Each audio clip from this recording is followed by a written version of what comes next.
제가 정답이라고 말할 수는 없지만 제가 살아온 이 길을 여러분들이 참고하실 수는 있을 거예요. 그걸 참고해서 여러분다운 길을 저는 꼭 찾으셔야 된다고 생각합니다.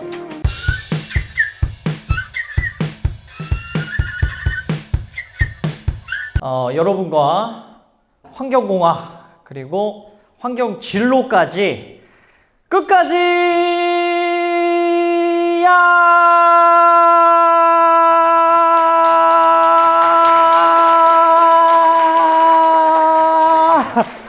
함께하고 있는 전나훈이라고 합니다. 반갑습니다. 제가 끝까지를 왜 이렇게 오버해서 했냐면은 진짜 여러분들하고 이 환경공학 또 환경진로까지 여러분들의 고민을 제 그 건강이 허락되는 한 정말 그 끝까지 오랫동안 함께하고 싶은 마음을 담아가지고 좀 오프닝을 해봤는데 이렇게 우리 오늘 또 학회장님이 좋은 자리 이렇게 초대해 주시고 또 학과장님도 이렇게 강연에 또 자리를 마련해 주셔서 너무 또 감사드린다는 말씀 먼저 드리고요. 우리 여기 대전보건대 왔는데 저번에도 저희 그 특강 때 봤잖아요. 본 친구들 있죠. 그죠? 거기도 좋았는데 여기는 너무 좋네요. 강연장이. 이런 호화스러운 그 자리에서 또 강연을 하게 돼서 너무 또 기분이 좋습니다. 오늘 여러분들하고 이제 나눌 얘기는 여러분들이 이거 관심 있으실까요? 환경 오늘 진로 얘기할 건데 나는 진로에 관심이 없다. 관심이 다 있으시군요. 다행이네요. 그래서 환경 진로에 대한 얘기를 오늘 한번 해보려고 하는데요. 제가 그 환경 진로 관련해 가지고는 유튜브를 한지는 한 5년 정도가 됐어요. 5년 됐고 만으로 한 4년 정도 됐는데 그 유튜브를 이제 시작한 이유가 제가 이제 본업이 강사거든요. 자격증이랑 이제 공무원 강의를 이제 주로 하고 있는데 근데 이제 2017년부터는 거의 이제 인강 위주로 이렇게 강의를 했어요. 그러다 보니까 전국의 이제 환경공학과 분들을 좀 만났는데 문제는 뭐냐면 제가 이제 오프라인 이렇게 강의를 할 때는 강의 끝나고 그 친구들하고 진로 얘기들 또는 뭐 진학에 대한 고민 같은 거를 좀 나눌 수 있는 시간이 있는데 온라인으로 하다 보니까 제가 그 뭐 인강 중간에 그런 얘기를 할 수가 없거든요. 그렇기 때문에 그거를 좀 얘기할 수 있는 창구를 만들어야 되겠다라는 생각에 유튜브를 뭐 겁도 없이 시작을 했어요. 5년 전에. 뭐 편집 기술도 막 모르고 그때 그 처음 영상 보면은 여러분들 되게 그 깜짝 놀라실 텐데 뒤에 막 배경이 깔끔한 게 없어갖고 제가 막 빨랫줄에다가 이불 이렇게 널어놓고 거기다가 이렇게 강의하고 막 그랬거든요. 근데 너무 감사하게도 그때 시작했던 이제 유튜브가 5,000명의 이제 구독자를 제가 이렇게 보유하고 있고 그리고 이제 그 진로 얘기를 한 지가 한 5년이 됐어요. 그러다 보니까 이 5년 동안에 쌓여 있는 그 저의 그 진로 그 내용들 이 빅데이터가 지금 제 뇌 속에 있거든요. 이거를 오늘 한 1시간 반 만에 이렇게 농축을 하는데 시간이 엄청 걸리더라고요. 그래갖고 제가 좀 죄송하게도 그 강의 자료를 좀 늦게 보내드렸는데 그 이유가 막 어제 막 한 12시간을 준비를 한 것 같아요. 강의 준비만. 그래서 오늘 그 농축된 그 5년간의 그 진로 얘기를, 환경 진로 얘기를 여러분들 진짜 대한민국 어디 가서도 이 얘기를 들을 수가 없을 거예요. 요 얘기를 같이 좀 공유를 드려보도록 하겠습니다. 가보죠. 자, 오늘 이제 챕터는 3가지로 구분이 되어 있는데 첫 번째는 환경공학이 어떤 이제 학문인지. 왜냐면은 여러분들 그 과 이름이 환경보건과인가요? 환경안전보건이에요? 그 안전보건학과도 있고 보건환경학과도 있고 뭐 환경보건학과도 있고 그 다음에 뭐 환경공학과도 있고 토목환경공학과도 있고 여러 가지인데 우리 환경 어쨌든 커리큘럼을 보면은 수질개론, 뭐 대기개론, 그 다음에 폐수 처리 공학도 배우죠. 또 뭐 유해가스 처리 기술 이런 이제 과목들이 있는 게 여러분들 결국 환경 공학을 배우고 계시는 거거든요. 그래서 환경 공학이 뭔지 설명드리고 그 이유는 뭐냐면 환경 공학이라는 것의 전문가가 되면은 환경 공학자가 됩니다. 그때부터 이제 프로가 되는 거죠. 이제 돈을 받는 거죠. 그래서 환경 공학자는 뭔 일을 하는 사람인지 일단 기본적으로 좀 설명을 드려야 될 것 같아요.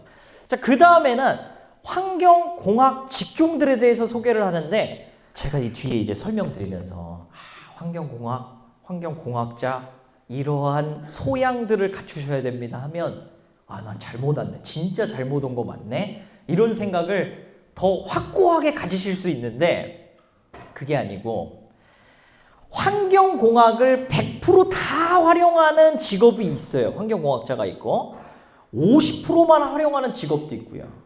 10%만 활용하는 직업도 있고 뭐 1%만 활용하는 직업도 있거든요. 자, 그런 환경공학과 관련된 여러 직종들을 오늘 이 시간에 다 소개를 한번 해보도록 하겠습니다. 자, 그리고 최종적으로 이게 가장 중요한 건데 내가 관심 있는 환경공학 진로를 한번 찾아볼 거예요. 그래서 오늘 이 시간이 끝나고 나면은 여러분들이 내 적성에 맞는, 내 흥미에 맞는, 또 일을 할 때 보람을 얻을 수 있는 그 직종에 한 발 더 다가갈 수 있는 시간이 되기를 소망합니다. 기대되시나요? 예, 가보겠습니다. 자, 그러면 일단 우리가 본격적으로 챕터에 들어가기 전에 오해를 좀 풀어보고 싶어요. 환경 직종에 대한 오해, 제가 진짜 여러 가지가 있지만은 세 가지로 좀 추려봤습니다. 세 가지로. 여러분들 진짜 많이 듣는 얘기죠. 첫 번째, 환경 직종은 취업의 폭이 좁다. 자, 우리 그 남색 옷 입은 우리 잘생긴 남아 동의하세요? 환경 직종은 취업의 폭이 좁다 아니면 넓다? 넓은 것 같아요. 아, 좋네요. 우리 검정 블레이저 입은 친구. 저번에 우리 조정식 닮았다고 제가 그랬었는데 조정석인가요? 아무튼 환경 직종은 연봉이 낮다. 동의하십니까? 아, 그런 것 같아요. 아, 근데 이게 괜히 나오는 얘기가 아니라 제가 수백 건의 이런 질문을 듣다 보니까 환경 직종은 3D 뭔지 알죠? difficult, dirty, dangerous. 자, 우리 여학생, 우리 그 베이지색. 환경 직종 3D 업종이다. 동의하십니까? 그런 것 같아요? 아닌 것 같아요? 모르겠어요? 아, 좋습니다. 아, 이거를 제가 답을 한번 해보죠. 환경 직종은 취업의 폭이 좁다. 제가 그래갖고 이제 좀 자료를 찾아봤는데, 이게 이제 2021년도 기준입니다. 21년도 기준으로 2019년까지 데이터가 나와 있는데, 환경 산업의 사업체 수, 그러니까 업장이 5만 7천이었는데 15년에 지금 19년에 얼마로 늘어났죠?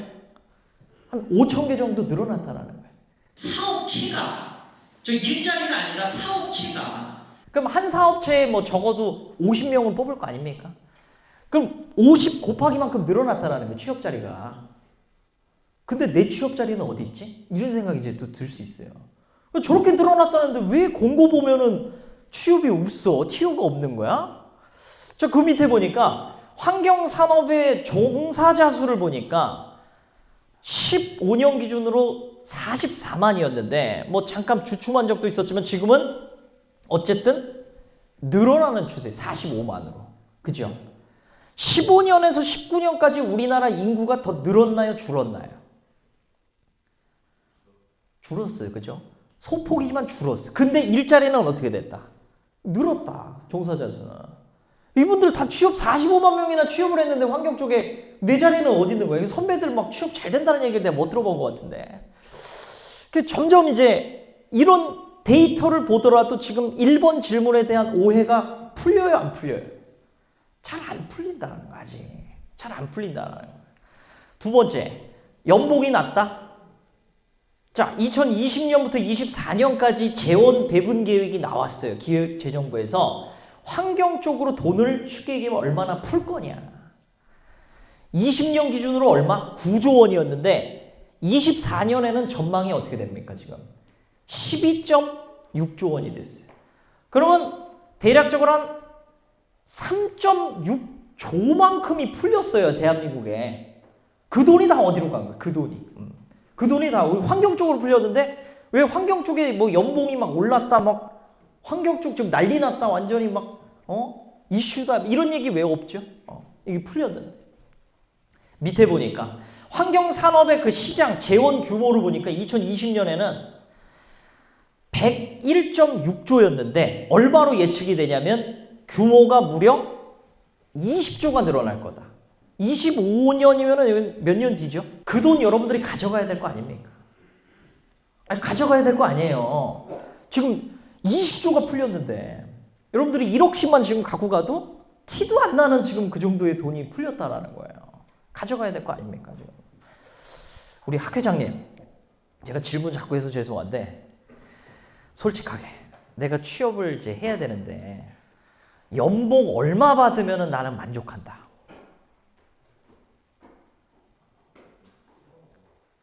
얼마 정도? 솔직하게. 이 정도면 야근해도 행복하게 일할 수 있을 것 같아. 그 정도가 얼마예요, 숫자가? 3,500? 굉장히 소박한데, 이 꿈이? 또 한번 여쭤볼게요. 우리 저기 검은 옷, 우리 좀 약간 바가지 먹이 한 친구, 머리, 저기 안경 쓰고. 연봉 나는 얼마 정도 받으면은 만족할 것 같아? 한 주 6일째 일해도 웃으면서 일할 것 같아. 8천만 원. 좋네. 8천만 원. 아니, 왜 웃어? 왜 웃어? 왜 웃어? 왜 웃어? 왜 웃어? 왜 웃어? 왜 웃어요? 여러분들 초봉으로, 초봉은 너무 비현실적일 수 있으니까 3년 차가 됐을 때 환경 직종에서 연봉 5억을 벌 수 있는 방법을 제가 오늘 알려드릴 수는 없지만 5억에 가까워지는 방법을 제가 분명히 오늘 말씀을 드릴 겁니다. 뭐 한 적당하게 소박하게 한 1억 5천 정도만 벌게요. 하셔도 돼요. 네. 여러분들이 선택하시면 되는데 그걸 가까워질 수 있는 방법을 제가 오늘 꼭 말씀을 드리겠습니다. 정말로. 이 돈을 어떻게 갖고 갈 거냐. 이런 거시적인 지표를 앞만 봐도 이 질문에 대한 게 해결이 돼요? 안 돼요? 안 돼요. 안 돼. 또 볼게요. 환경 직종은 3D 업종이다. 근데 이제 이런 얘기가 나와요. 뉴스에서 보면 여러분들 많이 봤을 거예요. 기후 위기가 이제 일자리의 어떤 판도를 바꿀 거다. 게임을 체인지할 거다. 그린 뉴딜 들어봤죠? ESG 들어봤죠? 근데 내 인생과 와 닿습니까? 아니, 내 학점하고 그게 관련이 있어요? 그린 뉴딜 된 거랑 뭐 ESG로 바뀌어가는 거랑 전혀 관련이 없다라는 거예요. 우리는 똑같이 계산 문제 또 풀어야 되고 화학기호 외워야 되고 맞지 않습니까? 그런 거잖아요. 그래야 이제 자격증 따고. 근데 이제 바뀐대요. 그래서 환경 직종이 옛날처럼 무슨 뭐 소각장에서 진짜 막 더러운 것만 만지고 진짜 막 사수처리 나가고 막 악취나는 데서 이런 걸 이제 벗어나서 정말 첨단 산업이 될 거다. 다른 산업들에 우선적으로 선도하는 그런 직종들이 생겨날 거다. 이런 얘기들이 막 쏟아져 나와요. 그 다음에 또 세계적으로 6T를 가진 나라가 이 기술력, 경제력을 지배할 것이다라는 얘기가 나오는데 그게 보니까 IT, BT, NT, ET, ST, CT예요. 이 중에 환경하고 관련 있는 T가 몇 개나 돼요?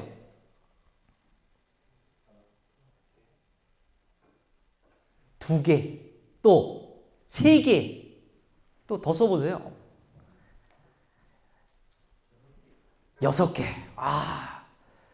거의 뭐 어거지로 맞추면 6개로도 될 수도 있지만 저는 그냥 객관적으로 봤을 때 솔직히 ST는 조금 우리랑 거리가 연결시키기가 좀 어렵고 나머지 IT에 엄청 관련이 있죠. 그죠? 우리 지금 상수도 하수도 시스템 아까 우리 소장님도 막 얘기를 했지만 그 많은 늘어난 하수 관로들 상수 관로들 어떻게 관리해요? 과거처럼 터지면은 거기 땅 파갖고 관로 뒤집어 엎습니까? 이제 그렇게 안 하죠. 이제는 다 IoT 시스템을 넣어요. 빅데이터로 관리하면서 워터 닥터라는 얘기를 쓰거든요. 워터 코디라는 얘기를 쓰고 그런 인력을 2016년부터 환경부에서 모집을 했어요. 교육을 시키고. 그게 다 뭐냐?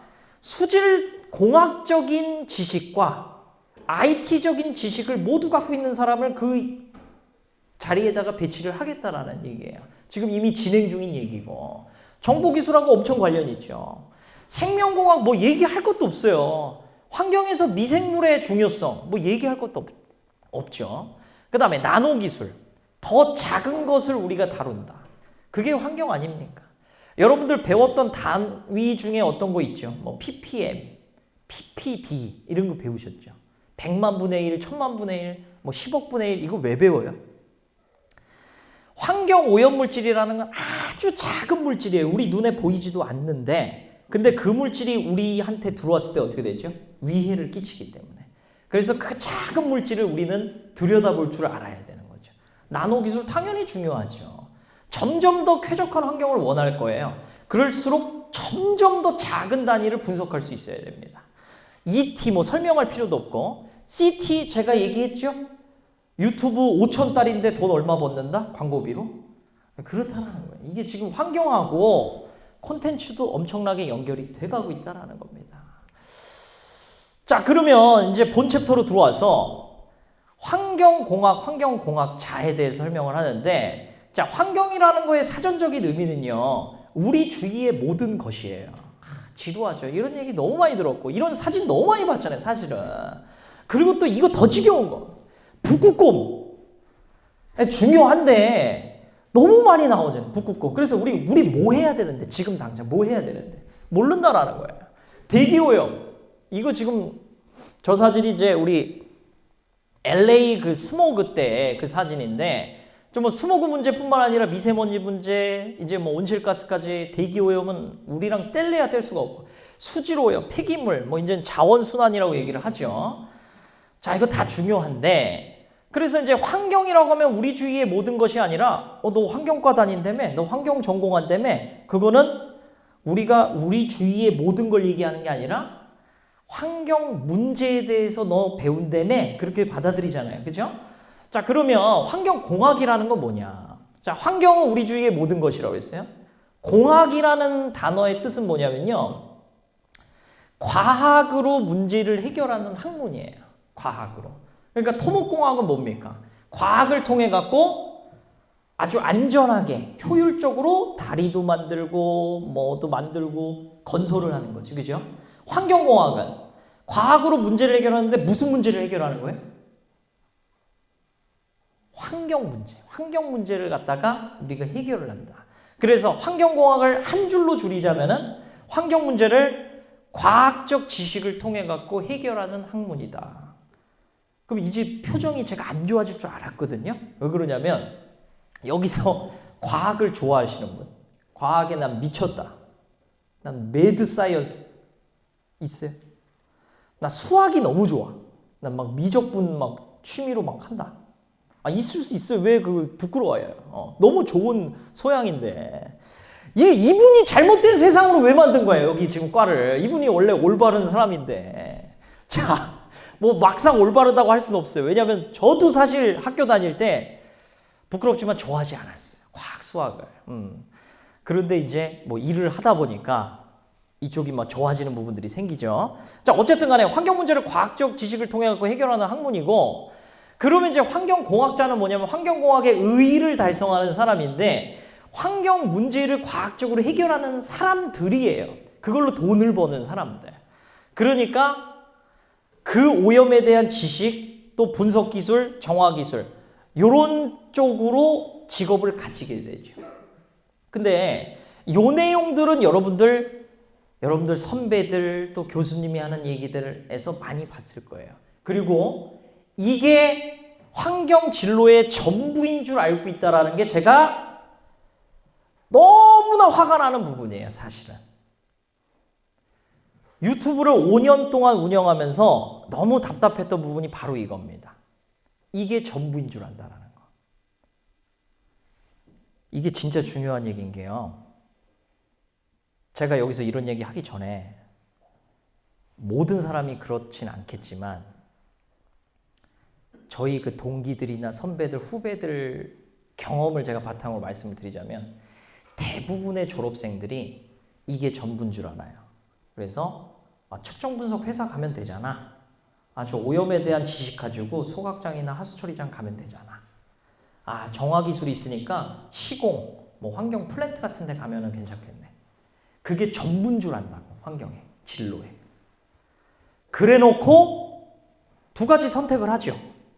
이거 내 적성이랑 잘 맞네? 그냥 고.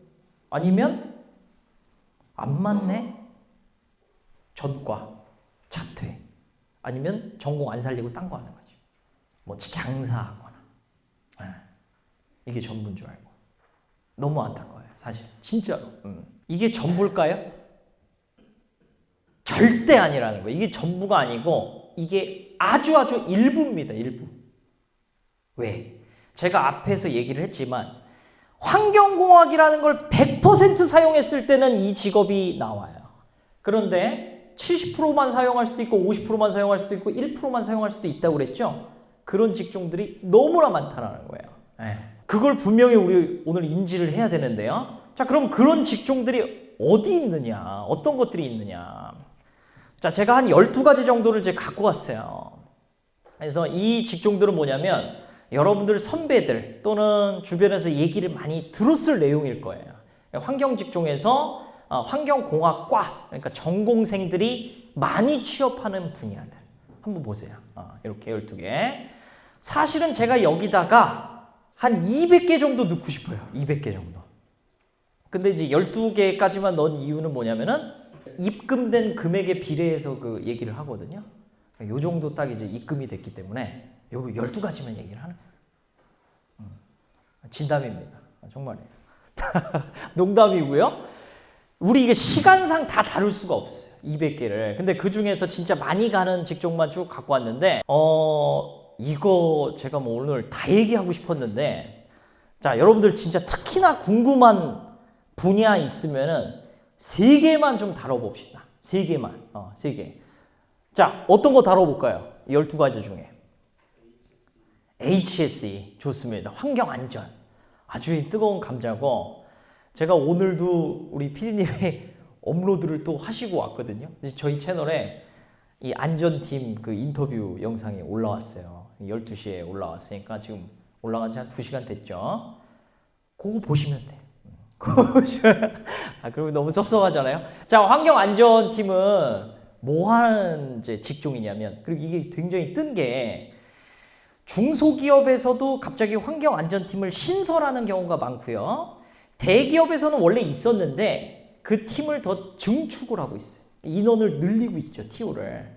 그런데 여러분들 아시다시피 대기업에서 환경 TO가 굉장히 좁거든요. 전기, 화공 뭐 이런 기계에 비해서. 근데 저 환경안전팀이 딱 생기니까 환경시설 운영 분야도 있고 그 다음에 환경안전팀까지 생기니까 환경이 들어갈 수 있는 TO가 확 넓어졌어요. 그리고 대우는 똑같이 대기업 대우를 받아요. 보통 따져보면은 대기업 기준으로 연봉 한 5천 이상 정도?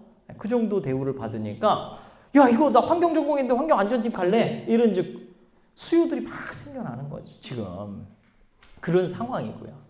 이 환경안전팀이 하는 일은 근로자들, 그 다음에 그 현장에서 발생하는 여러 환경 오염 문제들이 있을 거잖아요. 그런 것들을 법규적으로 관리를 하고 근로자들이 안전하고 쾌적하게 거기서 근로를 하실 수 있게끔 그 환경을 관리해주는 일을 하는 게 환경안전팀이에요. 팀이고, 이걸 좀 세부적으로 나누면 대기업으로 갈수록 환경 파트, 안전 파트, 보건 파트 더 세분화돼요. 그러니까 여기서는 우리가 사실 환경에 대한 특수성을 더 가지고 있을수록 더 기업에서 뽑고 싶은 인재가 되죠. 그걸 이제 참고하시면 되는데, 어쨌든 기본적인 컨셉은 그렇다라는 거예요. 환경안전. 요게 이제 환경안전 직종에 대한 설명이고. 자, 또 궁금한 직종 있나요? 왜? 환경영향평가. 좋죠. 이거 핫한 것만 잘 물어보셨네요. 환경영향평가는 우리가 작게는 인허가 업무라고도 얘기를 하고 크게는 환경 영향 평가라고 얘기를 합니다. 어떤 건설을 할 때 부지에 건설을 하거나 또는 시설의 어떤 종류를 갖다가 변경할 때 거기서는 필연적으로 오염물질이 배출이 되겠죠. 그죠? 오염물질이 배출되는데 배출됐을 때 그것들을 처리 장치로 처리를 해야 되잖아요. 그리고 될 수 있으면은 배출이 좀 적게 되게 해야 될 거고 그래서 그거에 대한 사전적인 평가를 조사를 미리 해야 되겠죠. 그죠? 공장을 건설한다 그러면은 야 여기 폐수 얼마나 나오잖아. 매연 얼마나 나올 거잖아. 그러면 미리 요만큼의 규모의 처리 시설 설치를 해. 또는 야 이렇게 심한 오염물질 나오니까 이거는 불허. 아예 건설할 수가 없어. 이런 평가들을 해야 돼요. 그거를 하는 일이 환경 영향 평가 업무입니다. 그래서 이거를 좀 한마디로 줄이면은 서류를 엄청나게 많이 만지는 직업이에요. 법적인 서류 검토하고 이게 농도 넘어가니 안 넘어가니 설계도 보면서 여기에 뭐가 있어야 되니 서류에 깔려 죽는 직종이라고도 얘기를 하거든요. 그래서 내가 종이를 너무 좋아한다. 그러면은 요거 괜찮아요. 농담인데 환경영향평가는 진짜 비전이 많아요. 왜냐하면 우리가 부지를 계속해서 건설을 할 거죠. 우리 죽을 때까지. 그 다음에 또 뭐냐면은 그 기준이 점점 까다로워질까요? 아니면은 그냥 낭낭해질까요? 점점 까다로워진다라는 거예요. 그러면은 고려해야 될 부분들이 더 많아진다는 거죠. 더 전문 인력들이 필요해지고 있는 상황입니다. 환경영향평가 상당히 또 비전 있는 직종이고 또 내가 악취나 뭐 이런 거 너무 비위가 약하다. 뭐 종이 만지면서 그럴 일은 없잖아요. 그렇죠? 그런 장점도 갖고 있는 분야입니다. 하나만 더 다뤄볼까요? 또 궁금한 거. 연구 직종, 연구원 좋습니다. 사실 제가 저희 2번 연구원 한 단어로 줄였지만 저 연구원 안에서도 직종이 사실은 거의 뭐 100가지 이상 나올 수가 있어요. 왜 그러냐면은 여러분들 플라스틱 갖다가 다시 석유로 만드는 기술이 있다 들어보신 적 있죠? 네. 그 플라스틱을 자원순환하는 연구원이 되는 거고 이 플라스틱을 갖다가 매립을 하는데 매립했을 때 미생물이 원래는 막 5년 동안 분해를 해야 되는데 일주일 만에 분해되게 만든다. 효소를 집어넣어서. 그건 이제 자원순환, 뭐 미생물 관련한 연구원이 되는 거예요. 자, 이처럼 여러 가지 환경 문제를 해결하는데 내가 연구 파트로 일을 한다? 그 모든 연구원이라 보시면 됩니다. 근데 이제 이거 직업군으로 나누면 크게는 국가기관에서 담당하는 연구원이 있고 또 사기업에서 연구하는 연구원이 있어요. 둘 다 장단점이 있는데 뭐 그거에 대해서는 더 궁금하신 분이 있으면 제가 추가 답변을 좀 드리도록 할게요. 자, 요 정도로 이제 환경공학 직종들이 이제 있다. 그런데 이게 전부라고요? 아니라고요? 이게 전부가 절대 아니다. 이거 아니고 지금 제가 200가지 쓰려다가 지금 못 썼다고 그랬잖아요. 너무나 많다라는 걸 꼭 아셔야 되고 그 직종 중에 웬만하면 내 적성, 내 흥미, 나의 보람을 얻을 수 있는 직종이 있다 없다? 있다. 분명히 있다. 그걸 아셔야 돼요. 그래서 누가 그냥 소개해줬다. 또는 여기 이 정도면 그냥 괜찮잖아. 우리 집이랑 좀 가깝고 주 5일제고 정규직이라는데 그렇게 선택하지 않으셨으면 좋겠어요. 네. 그렇게 선택하지 않으셨으면 좋겠어요. 왜? 환경공학 직종이 너무나 넓고 그 안에 내 적성, 흥미, 보람을 맞출 수 있는 직종이 있기 때문에 글로 맞춰야 여러분들 행복할 거거든요. 정말로. 제가 오늘 이 얘기를 자신 있게 할 수 있는 이유는 뭐냐면 저도 똑같이 환경공학을 전공을 했고요. 전문대서부터 시작해갖고 편입하고 대학원까지 왔지만은 결국 저는 뭘 찾아가는 과정이었냐면 분명히 환경 안에 내 적성과 흥미, 보람을 얻을 수 있는 직종이 분명히 있을 것이다 라고 저는 믿고 찾아갔어요. 다행히 24살에 저는 그 직종을 찾았습니다. 그 직종이 환경교육이었고요. 저는 그때부터 지금까지 단 한순간도 행복하지 않게 일한 적이 없어요. 너무나 행복하고요. 그리고 그러다 보니까 뭐 어떤 경제적인 또는 부가적인 가치들은 그냥 따라오더라고요. 그래서 제가 정답이라고 말할 수는 없지만 제가 살아온 이 길을 여러분들이 참고하실 수는 있을 것 같아요. 그걸 참고해서 여러분다운 길을 저는 꼭 찾으셔야 된다고 생각을 합니다. 그러기 위해서 지금 계속 이런 얘기를 하고 있는 거거든요. 자, 볼게요. 아까는 환경공학을 전공해서야만 갈 수 있는 직종이었지만은 요번에 보니까 얘네들은 뭐냐면 환경경영. 자, 기업체가 환경을 생각하지 않고 경영을 할 수 있나요? 요새 시대에? 없죠. 여러분들 스벅 가면은 텀블러 쓰면 어떻게 돼요? 별 주거나 300원인가 할인해 주죠. 그죠? 그잖아요. 그 다음에 환경적으로 잘 못하고 있는 기업체의 제품을 사주고 싶어요. 예를 들어서 A라는 생수가 있고 B라는 생수가 있는데 A라는 생수는 500원이에요. B라는 생수는 1000원이야. 그럼 어디 사요? 뭐 그냥 똑같은 물이니까 500원짜리 사겠죠. 근데 어느 날 뉴스가 나온 거야. 갑자기 A라는 그 생수 공장에서 폐수가 막 불법으로 배출이 돼갖고 거기 있는 뭐 조류들부터 해갖고 거기 수생물들이 다 죽었대요. A 삽니까? 이래서 사는 사람도 있어. 인제는 기업체가 뭘 고려해야 된다라는 거예요. ESG. 이게 ESG입니다. 환경과 사회 구조, 지배 구조. 이것을 다 고려하는 회사에 투자자들도 움직이고 근로 전문 직종들이 다 움직이는 세상이 됐다라는 거예요. 근데 제가 지금 얘기하는 환경 경영이라는 게 환경 전공자만 해야 되는 거예요? 아니잖아요. 그냥 지구에 사는 사람들이면 내가 어떤 야망이 조금이라도 있다 그러면 환경을 생각할 수밖에 없어요. 그런 세상이 됐고 환경 캠페인 저게 뭐 거창한 게 아니라 제가 오늘 플라스틱 안 쓰고 텀블러 썼어요. 저는 작은 하나의 환경 캠페인을 한 겁니다. 이거 다 해야 되는 거죠. 누구나. 환경 창업 여러 가지로 다 하실 수 있는 거고 제가 뒤에 또 얘기를 할게요. 또 친환경 건축, 신재생 에너지, 국제기구, 환경기자, 친환경 투자가 내가 오늘은 스벅에다가 좀 몇 줄을 좀 사야 되겠어. 누구나 할 수 있는 거지. 재활용 코디네이터, 환경 디자인.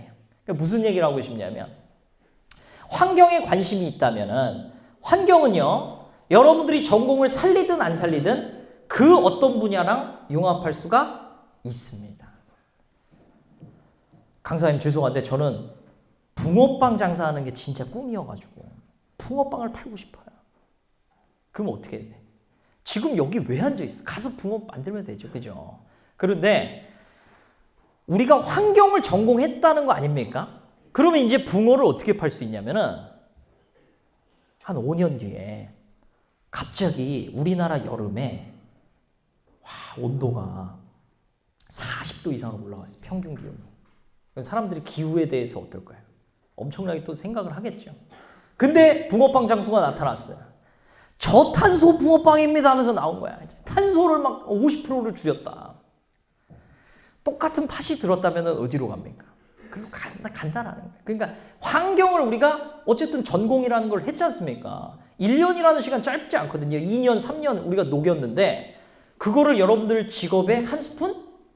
얹어야 된다 이거. 얹어야 된다. 그러한 세상이 됐다라는 거고 어떤 분야와도 융합할 수가 있다라는 거죠. 자, 여러분들 궁금해하시는 거 좀 잠깐 볼게요. 연봉별 환경 직종들인데 제 그 영상에 연봉 이번에 그 4,500K라는 영상을 찍어가지고 올려드렸는데 아까 그 다뤘던 많이들 취업하시는 그 직종들 연봉이에요. 이게 이제 중소기업 기준이고 그 다음에 초봉 기준으로 이 정도 돼요. 측정 분석이 한 3,000에서 3,500. 그 다음에 플랜트는 뭐 3,500에서 4,000. 근데 뭐 예외사항이 있죠? 분석사는 측정 분석사 얘기하는 겁니다. 그러면 이제 초봉이 한 5,000 정도 된다. 그렇게 되는 거고. 저거는 뭐 사실 제가 생각하기에는 굉장히 적게 받는다고 생각을 해요. 그 분석사 자격증이 쉬운 자격증이 아니거든요. 왜 그러냐면 기사 자격증이 있는 상태에서 수질이나 대기 그 상태에서 경력 4년이 있어야 돼요. 그 다음에 딸 수 있는 게 분석사이기 때문에 저거는 뭐 당연히 저 정도 받아야 된다고 생각이 어쨌든 들고 자, 이 정도인데 여러분들 높다라고 생각해요? 낮다라고 생각해요? 솔직하게. 높은 것 같아? 여러분들 다 들어갈 수 있는 직종이에요. 정말. 제가 거짓말하는 거 뭐 약을 파는 것도 아니고 전국의 그 환경 제가 회사를 쫙 평균을 낸 거기 때문에 자, 또 있어요. 온실가스 컨설팅, 환경 경영, 또 환경 안전, 또 뭐 제약회사 쪽이 또 준비하시는 분들도 있는데 뭐 품질 보증 이런 파트. 그러면 여기도 뭐 좀 괜찮은데 높은데라고 좀 생각을 하고 계시는 거죠, 그죠? 저는요 이 연봉이요 여러분들 기준으로 굉장히 낮다라고 생각을 합니다. 정말로 진심으로 정말 진심으로. 왜 그러냐면 한 가지 나의 전문성을 발휘하기 시작하면요 그때부터 돈은 모든 직종을 한번 여러분들 탐구해 보세요. 연봉이라는 게요 그냥 이렇게 선형으로 올라가질 않습니다. 연봉은요 지수 함수의 그래프처럼 어느 순간이 되면 비약적으로 증가해요. 네. 제가 제 연봉을 여기서 말씀드릴 수는 없지만 제가 한 10년 정도 교육계에 있었어요. 이 구간이 지나가잖아요. 비약적으로. 네. 우리 PD님 뒤에도 저랑 거의 경력이 비슷하세요. 영상 쪽에 10년 정도 계십니다. 연봉이 비약적으로 상승하는 구간이 분명히 온다. 그렇기 때문에 저는 자신 있게 말씀을 드리는 거고, 얼마 전에 그 백종원 선생님이 또 쇼츠에 그런 얘기를 하시더라고요. 한우물을 팔아 이런 얘기를 하시는 거예요. 아니 요새같이 멀티 시대에 여러 가지 뭐 기술들을 융합해야 된다는데 융합도요 이게 고만고만한 걸로 융합하는 게 아닙니다. 굵직하게 만들어 놓고 그걸 융합했을 때 또 시너지가 터지는 거지. 어쨌든 한우물을 안 파야 되는 직종은 없어요. 제 경험상. 제가 찾아본 바로는. 있으면 저한테 좀 알려주세요. 그러면 예외사항이 뭐가 있는지. 그래서 제가 하고 싶은 얘기가 뭐냐면 제가 처음에 그런 얘기 했죠? 여러분들 연봉 5억에 가깝게 만들어 드릴 수 있다.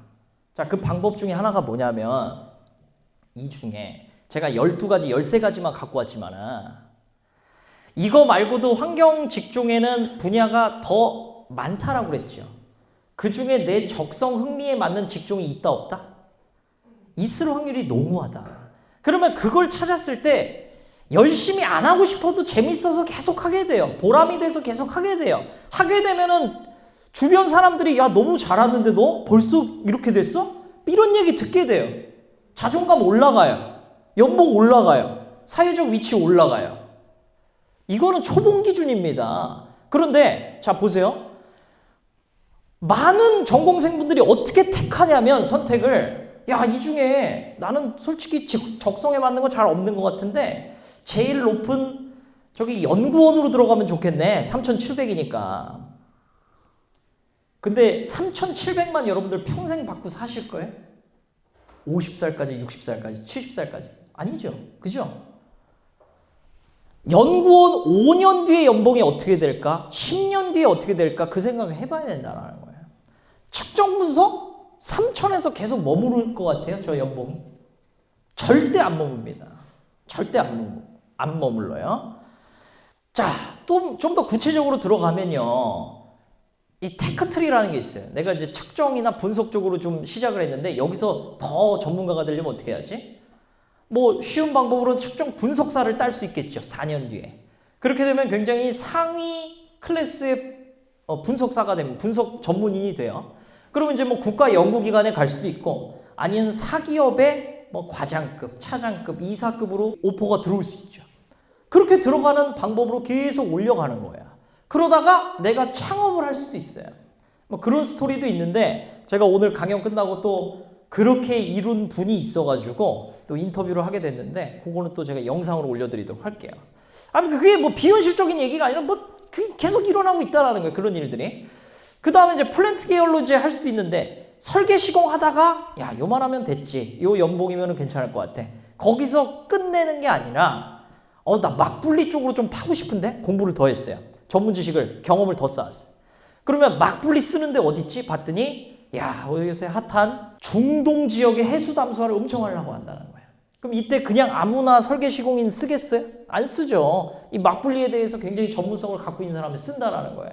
그랬을 때 뭐가 펼쳐진다? 여러분들 오일머니가 여러분들한테 간다라는 거예요. 정말 엄청나죠. 자, 그러면 이제 한 챕터를 더 넘어가서 내가 관심 있는 환경 진로를 찾아봅시다. 그래요. 자, 우리 강사님, 선생님 알았는데 제가 뭘 좋아하는지 모르겠어요. 어떻게 찾아야죠? 그래서 우리가 이제 과학적인 방법이 있습니다. 굉장히 과학적인 방법인데 MBTI라고 아시죠? 굉장히 과학적이죠. 거의 뭐 종교처럼 이제 하시는 분들이 있는데 MBTI를 여러분들 믿습니까? 믿습니까? MBTI를? 믿어요? 자, 일단 여러분들이 적성 흥미를 잘 모른다 그랬을 때는 저는 이건 이제 농담 반 진담 반인데 이 MBTI 16가지 유형에 내가 뭔지는 다 알죠. 이 중에. 내가 뭔지는 알죠. 그래서 이 16가지 유형을 제가 환경 직종이랑 한번 연결을 시켜봤어요. 그랬더니 이제 어떻게 되냐면은 이러한 결과가 나온다는 거예요. 이러한 결과가. 이거는 이제 농담 반 진담 반입니다. 제가 이렇게 하라고 그래갖고 이대로 취업을 하고 살라는 게 아니에요. 참고로 하시면 되는데 뭐 이거 다 다루긴 어려우니까 몇 명 물어봅시다. 여기 혹시 ENTJ 있습니까? ENTJ 없어요? 보통 학과에 한 명은 있던데 ENTJ 없구나. ENTJ는 특성이 어떻게 되냐면 굉장히 이제 지도자예요. 비전을 갖고 타인을 활력적으로 인도를 한다. 그래갖고 환경부 장관까지도 사실 할 수 있는 분인데 여기는 장관님이 안 계셨네. 여기 장관님이 안 계셨네. 혹시 INFP 있습니까? 인프피. 하나, 둘, 셋, 맞네. 넷. 저까지 사실 5명. 저도 사실 인프피. 그래서 인티 왔다 갔다 하는데 뭐라고 써있죠? 문과 계열. 여기 문과입니까? 이과입니까? 너무나 이과잖아요. 빨리 전과하죠. 빨리 아니면 자퇴를 하죠. 그게 내가 빨리 성공할 수 있는 방법이에요. 정말로. 여기 학과장님 계셨어도 제가 이 얘기를 하려고 그랬거든요. 왜 그러냐면 저도 도립대에서 지금 3년 동안 겸임교수 하고 있는데 이런 얘기 해도 자퇴 안 해요. 전과 안 합니다. 어차피 하실 분들은 벌써 다 했고 그리고 이런 얘기하면 또 반감이 생겨갖고 네가 하란다고 해? 나 안 해. 막 이런 사람도 있어요. 그래서 어쨌든 굉장히 긍정적인 효과입니다. 자, 인프피인데 저 10년 동안 여기서 잘 살고 있거든요. 환경 쪽에서. 이거 뭐 100% 믿으시지 말고 대신에 교육이나 약간 인플루언서 이런 쪽으로 약간 문과의 소양을 내가 좀 집어넣는 방법이 있다. 하나만 더 볼까요? ISFJ가 있어요. 보수주의자 한마디로. 변화를 싫어하고 어떤 내가 이제 규칙 계획이 흐트러지면 굉장히 스트레스 받는 사람. 맞습니까? 공무원이 딱 맞는다는 거예요. 사실은 그 직종 중에서는. 근데 이거는 반만 참고를 하셔라. 반만 참고를 하셔라. 자, 그렇게 루틴하게 돌아가는 직종들이 있어요. 그런 쪽에서 한번 생각을 해보시면 좋겠죠. 자, 어쨌든 농담 반 진담 반으로 이거를 이제 얘기를 했는데 제가 이걸 띄운 이유가 뭐예요? 여러분들의 적성 흥미를 직종에 맞춰야 된다는 얘기죠. 아직도 모르겠다고요? 그러면 이렇게 한번 또 찾아봅시다. 내가 이 성향이다. 그러면 내가 나를 알아가는 방법이 있는데 직접 찾아가는 거예요. 오늘 세미나에 오신 분들이라면 아마도 이 성향이 많지 않을까? 오늘 이 성향. 이 별로 없네. 그럼 나머지 다 아이예요. 자, 이 성향 분들은 오늘 지금 세미나 어때요? 즐겁죠? 즐겁다고 이 성향 분들은. 이거 직접 이렇게 호흡하고 느끼고 그러면 너무 재밌어요.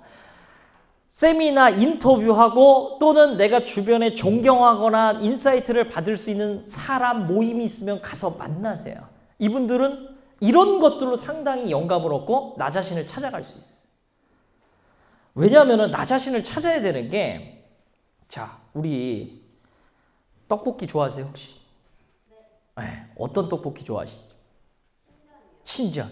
자, 그러면은 이제 정확히 내 자신을 아시는 거야. 신전 떡볶이를 먹었을 때 행복하잖아요. 근데 이제 이런 사람이 있어요. 나는 떡볶이는 좋아하는데 내가 뭔 떡볶이를 좋아할지 몰라. 근데 어느 날 신전에 가갖고 떡볶이를 먹어봤더니 야, 이건 너무 내 스타일이야. 그러면서 이제 내가 뭐라고 하냐면 나 신전 좋아하네. 이런 얘기를 해요. 그게 뭐라는 거야? 내가 어떨 때 나다운 걸 찾았다라는 얘기거든요. 그걸 직업에는 왜 연결을 안 시키세요? 그 직업에도 당연히 연결을 시켜야죠. 내 인생 중에 가장 많은 시간을 여기다 투자를 하는데 직업에 연결을 시켜야 되고 그리고 I 성향 분들은 사실은 이런 찾아가는 탐구, 전문가 만나는 거, 사람들 만나는 거 부담이에요, 부담. 사실 저도 지금 I 성향인데 여기서 막 이렇게 떠들고 있죠.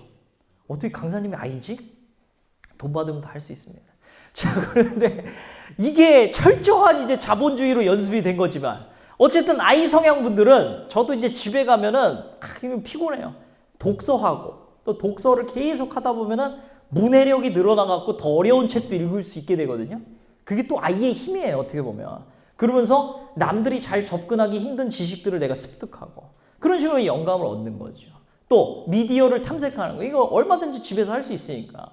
요새 얼마나 잘 돼 있습니까? 뭐 챗GPT부터 시작해갖고 유튜브 보고서 막 논문들 싹 다 이제 탐닉할 수가 있는 거죠. 이런 식으로 내 자신을 찾을 수가 있다. 그럼 난 전공은 안 할 건데 환경에 대해서 이걸 연관을 시켜갖고 무슨 비즈니스를 하고 싶다. 자, 그런 참고 자료들이 있어요. 첫 번째로 이제 파타고니아가 있는데 이 문구를 보면 메인 타이틀을 보면은 이런 문구가 나와 있어요. Don't buy this jacket. 지금 이 사진이 뭐냐면은 파타고니아에서 가장 주력으로 파는 주력 재킷이에요. 재킷을 파는 회사에서 재킷을 사지 말래요. 미친 거 아닙니까? 그죠? 근데 실제 카피예요. 근데 왜 그러냐면은 왜 그러냐면은 여기서는 뜻이 한 번만 사라는 거예요. 이 재킷이 너무나 튼튼하게 만들었기 때문에 우리는 환경오염을 2번, 3번 하지 마시고 한 번 사면 평생 입으세요. 그래서 한 번만 사면 두 번째부터는 바잉을 안 하셔도 된다. 그 얘기를 하고 있죠. 그래서 실제로 파타고니아에서는 홈페이지 들어가 보시면 뭐 수선하는 법 뭐 이런 게 나와 있어요. 오래 입을 수 있는 방법들. 자, 그리고 이 파타고니아의 이본 쉬나드 그 회장은 우리 한 3년 전에 자기 주식의 100%를 다 환경단체에다 기부를 해버렸어요. 더 이상 뭐 할 얘기가 없죠. 근데 그렇게 해버리니까 사람들이 더 좋아해요. 파타고니아 혹시 좋아하는 친구 있어요? 싸요, 비싸요, 파타고니아? 비싸잖아. 엄청 비싸다니까요. 근데도 사람들이. 그 철학이니 뭐 예쁜 것도 있겠지만 그런 것들이 오히려 환경 경영이 된다는 거예요. 그 다음에 자, 스벅인데 스벅에서 언제부턴가 리드라는 게 나왔어요. 그 이제 차가운 음료 한정해서 이게 뭐냐면 빨대가 뭐 종이 빨대냐 플라스틱 빨대냐 생분해 빨대냐 별 얘기가 나오고 막 싸웠어요. 그러다가 이제 스벅이 이걸 종결한 게 뭐냐면 야, 그냥 우리는 빨대 안 쓰고 리드라는 걸 통해 갖고 그냥 마실게. 끝나버린 거예요. 근데 이 아이디어 누가 만들었냐? 스벅의 환경 경영 팀이 만들었다라는 거예요. 이 기획을. 그게 누가 한다라는 거예요? 그냥 아무나 가는 게 아니라 우리같이 환경 전공한 사람이 가장 잘할 수 있는 부분이에요. 근데 제가 이 부분이 뭐냐면 환경공학 중에 나는 진짜 1%만 섞고 싶은데 하면 이런 직종들, 이런 창업들, 이런 직무들로 지원을 하시면 된다라는 거예요. 실제로 환경 경영을 많이 뽑고 있습니다. 회사에서. 그중에 가장 우대되는 직종은 단연 환경공학이에요. 그것도 열어두고 우리가 볼 수 있다는 거죠. 자, 또 이분 아세요 혹시? 스타스테크의 양승찬 대표님인데 이분이 이제 26살 때 창업을 해갖고 이게 뭐냐면 여러분들 들어봤을 거예요.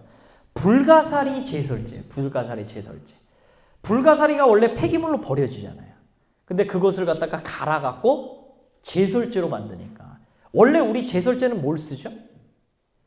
염화칼슘 쓰잖아요. 근데 염화칼슘은 무슨 문제가 있어요? 그렇죠. 차량 그 밑에가 부식이 돼요. 녹쓰는데 근데 이 불가사리를 썼더니 폐기물도 없어지고 그 부식 문제가 싹 사라진 거예요. 그래갖고 이분이 그 창업한 해에 26살 때 참 부러운데 연매출이 한 160억 정도가 나왔어요. 160억. 불가사리가 알아가지고.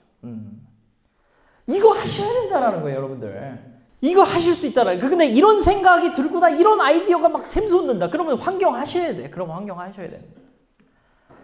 자, 그러면 이제 우리 마무리를 좀 해보죠. 내가 관심 있는 환경공학 이제 진로는 어떻게 찾을 것이냐. 첫 번째, 환경 비즈니스는 어떤 분야와 연관 지을 수 있습니까? 없습니까? 있다. 그러면 어떻게 연결시킬 거예요? 나의 장점과 환경을 어떻게 연관 지을 수 있는지 생각을 해봐야 되겠죠. 자, 그리고 필요한 것들을 천천히 준비하시면 되는데 여기서 또 문제가 발생합니다. 이 준비를 안 해요. 준비를. 이거는 장점까지 연결하는 건 좋은데 준비를 안 한다는 거예요. 도미노 원리라고 아세요 혹시? 이 지금 보시면 첫 번째 있는 도미노가 한 5cm 정도 되는 도미노거든요. 얘를 갖다가 쓰러뜨리면 그 다음엔 한 1.5배 되는 도미노를 쓰러뜨릴 수 있어요. 그래서 8번째가 됐더니 지금 뒤에 보이시는 한 1m 가까운이 되는 도미노를 쓰러뜨리게 돼요. 얘가 계속 가가지고 16번째까지 가면은 크기가 얼마나 될까요? 여의도. 야, 스케일 크다. 어느 정도 되냐면 한 에펠탑 정도. 에펠탑 정도. 그리고 얘가 더 가가지고 한 30번째쯤 가면은 30번째쯤 가면 그러면 높이가 얼마나 될까요? 이게 계속 1.5의 제곱으로 올라가고 있는 거예요. 지금 승으로. 그래서 에베레스트까지 지금 갑니다. 30번째 되면. 57번째까지 가게 되면 이 높이가 얼마나 갈까요? 뭐 이거 보셨어요? 이 내용은? 달까지 가요. 굉장히 똑똑한 친구네. 달까지 가거든요. 근데 그 달까지 가는 도미노가 어디서 출발한 거죠? 5cm짜리 도미노를 무너뜨리는 데서 출발이 됐다는 거예요. 아까도 제가 그 우리 테크로스 한 소장님 그 강연 때 굉장히 감명 깊게 들은 부분 중에 마지막에 그런 얘기 하셨죠. 내가 학창시절에 다른 건 몰라도 자격증을 하나 땄더니 어느 순간 돼 보니까 환경사업소의 소장님이 되시는 거예요. 자격증이라는 하나의 도미노를 무너뜨렸는데. 네. 근데 물론 자격증이라는 도미노는 꽤 커요. 저는 한 90cm 된다고 봅니다. 그런데 5cm는 여러분들 뭐라는 거예요? 이건 여러분들마다 다르다라는 거죠.